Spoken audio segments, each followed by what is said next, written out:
ازاي نعمل غسول لايدينا من دوف باقل التكاليف وبكل سهوله؟ اول حاجه هنجيب حته صابون الدوف من عندنا من البيت، هنقطعها قطع بالسكينه، وبعدين هناخد القطعه دي نحطها في كنكه الوصفات بتاعتنا، وهنحط عليها نقطتين ميه.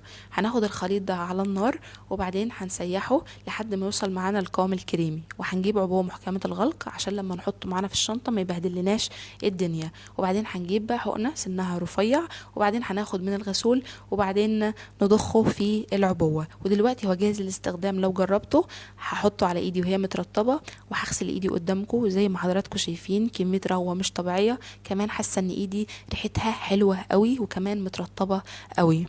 جربوه وهيفرق معاكم، وما تنسوش تشوفوا وصفة الشبة للقضاء على ريحة العرق الكريهة، خاصة ان احنا داخلين على فصل الصيف. هسيب لكم اللينك بتاعها في الوصفة تحت، يا ريت تشوفوها عشان هتفرق معاكم جدا. انا مش بتخلى عنها في يومي. ما تنسوش تعملوا لنا لايك وسبسكرايب. سلام.